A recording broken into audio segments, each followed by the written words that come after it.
Okay, there's another big update being reported on today with Canadian Prime Minister Justin Trudeau and the growing controversy around this very controversial company. Looks like they took bribes. Trudeau's Liberal Party took bribes from SNC-Lavalin, and that was after another $48 million bribery scandal that goes back to Libya.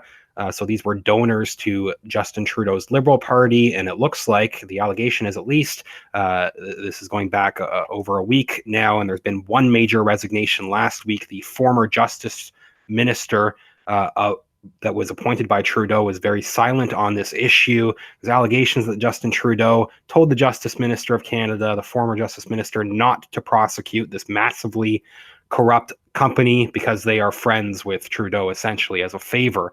And then there are other worrying developments. So this has been a scandal that even the regular media actually has not been able to avoid, like you would expect that they would, especially in Canada. Regular media is very much controlled by Justin Trudeau normally, but they are talking at least a little bit about this SNC-Lavalin affair. There's been one major resignation on this channel last week. We talked about Wilson Raybould. That is the former Justice Minister of Canada that was appointed by Trudeau.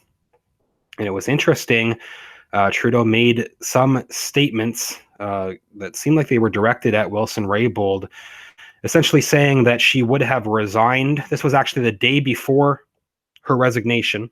This is the first resignation of Wilson Raybould. The news today, which I'm going to expand on, is that a second top person in Trudeau's team, this is one of his top advisors, Gerald Butts, they're saying today, this is the most recent update just in the last hour, this is one of his closest advisors, Gerald Butts, is the second person just in the last just over a week now, major person connected to Trudeau that is resigning over this scandal. The day before, Jody Wilson-Raybould, who was the former Justice Minister, the day before she resigned, Trudeau made some statements trying to defend himself in this whole scandal, and many people questioning the statements that he made, but there was one that it looks like Wilson-Raybould's decision to resign may have been a direct reaction to this. Last week, in one interview about this scandal, Trudeau had responded saying, Trudeau said that she, Wilson Raybould, the former Justice Minister, confirmed for me a conversation we had this fall where I told her directly that any decisions on the matter involving the Director of Public Prosecutions were hers alone. So he's saying that he didn't tell her not to charge this corrupt company. That's what he's claiming. And the second part of that statement, he said that he had full confidence in Wilson Raybould and appeared to suggest that she would have resigned from cabinet if she felt any inappropriate pressure had been applied by officials. So that's what Trudeau said last week, defending himself, that if he had illegally directed the Justice Minister not to prosecute this company and the Justice Minister felt uncomfortable with this pressure, she would have already resigned. The next day after that, she resigns. And Trudeau is saying that Justin Trudeau is saying that he is surprised and disappointed by Wilson Raybould's resignation. That was the core of his whole defense, at least for the first couple of days of this scandal. Even the regular media is questioning Trudeau's responses in the interviews where he has addressed this so far. Are these the answers of a prime minister who's done nothing wrong? They're asking. Sloppy misdirection, anonymous hit jobs. He leaked some damaging info about Wilson Raybould to the press after the resignation. So that was kind of a smear job that was leaked to, again, the controlled media in Canada, especially. The media is very much controlled by Trudeau's Liberal Party. So over the response to the SNC-Lavalin affair, some sources saying that looks like the Prime Minister's office is scrambling and caught. Others pointing out that it looks like bad news for the Liberal Party in general. Now, it's interesting. There's one other recent update, and this has to do with the resignation today. Gerald Butts, now the second person after Wilson Raybould. This is one of Trudeau's top advisors just resigning. It's interesting. They note in one of these articles that he was supposed to be called to answer about this scandal. Gerald Butts was one of the people that they wanted to question over this scandal, and the Liberals had a response last week essentially saying that the Liberals Liberal government blocking opposition's efforts to probe allegations of political interference. They're essentially saying that they don't think that they should be investigated. The Liberal Party and Justin Trudeau is saying that they don't want to investigate themselves. And they've taken on that authority. Obviously, that's going to be challenged by the opposition, but we'll have to see how that goes forward. The Liberal government did try to block these efforts to probe allegations. They said that they are going to limit the scope of this probe, and one of the individuals, one of the main people that they were going to ask for info in this investigation was Gerald Butts. Liberal Party is trying to block the investigation altogether, and conveniently for them, Gerald Butts, one of the main people that they wanted to question about Trudeau and what he may have illegally been doing in not prosecuting this company. Gerald Butts would have known about that. He's also just resigned.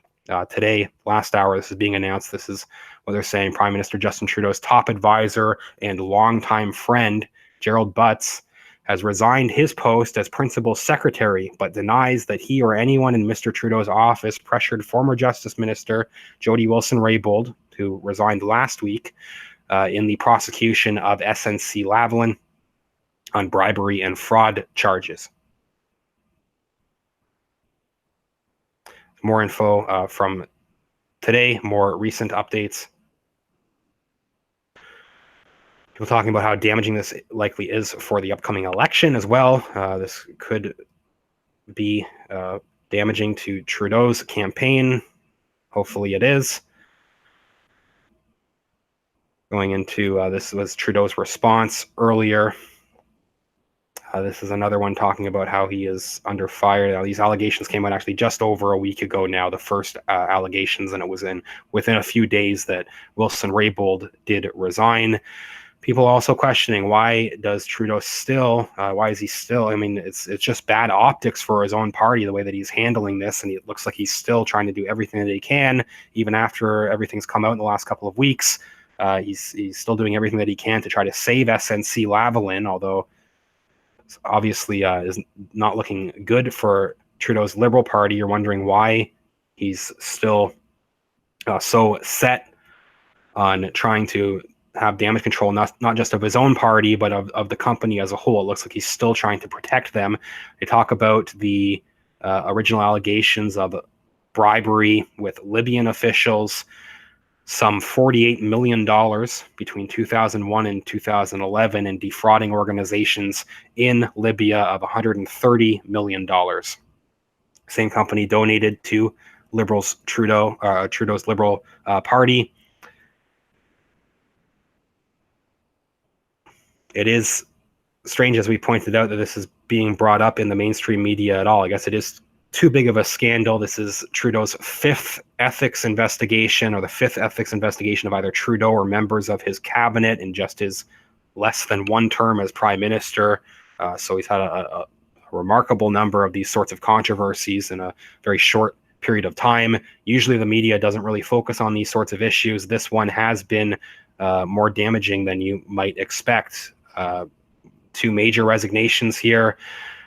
Meanwhile, Trudeau's doing everything that he can to bribe the media before the next election, likely to try to limit the damage that these kinds of stories have. We looked at this article on this channel previously. I won't recap everything here, but they have characterized one recent thing that Trudeau has done with a aid package. There's been a $600 million aid package that has been described as a bribe of Canadian newspapers.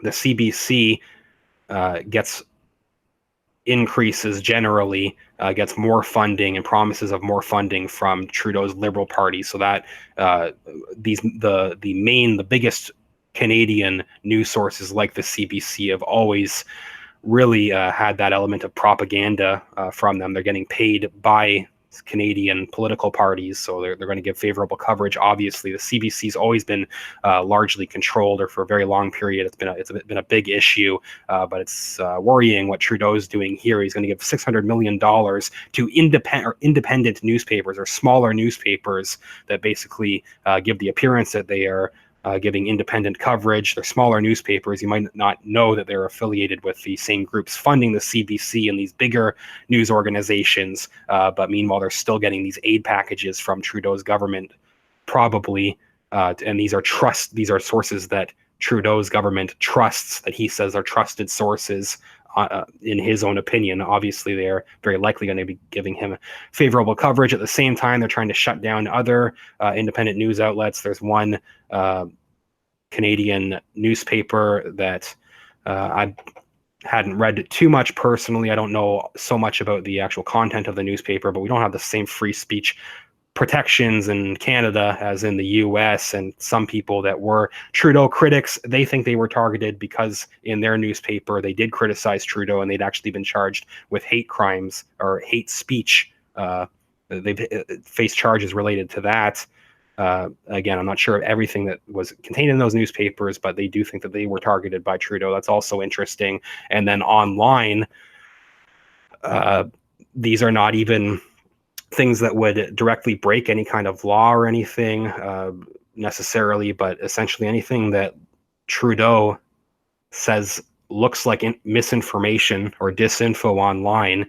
He's setting up a team to alert Canadians of potential election interference. And again, this can come down to anything, including a viral video, including a YouTube video, a video on this channel. If Trudeau doesn't like it, he's putting together a team of people to alert Canadians and to, I guess, investigate these sorts of news outlets that are speaking out against him. He's bribing the media to speak in his favor.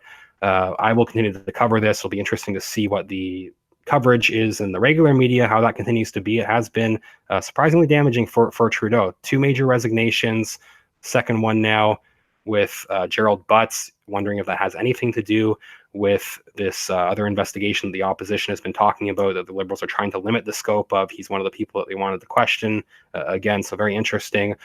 Let me know what you think. I will continue to follow this, of course, and any major developments. Who could be next? Is there going to be a third major resignation in the next couple of days? This scandal is not going away for Trudeau so far. So it's been pretty interesting to follow that. We are going into a Canadian election. How's that going to impact that? Let me know what you think about all this. I'll continue to cover it here.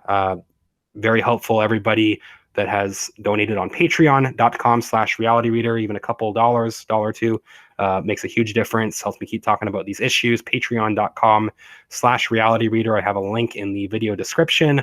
Also have a PayPal link, paypal.me/realityreader. You can support the channel directly over there. Crypto links, and also in the description, you can support the channel that way. I also have a source article you can look at in full. Look at that and tell me what you think. Please leave a comment, watching the video, sharing this info. Very much appreciated. I'll follow up soon. Thank you.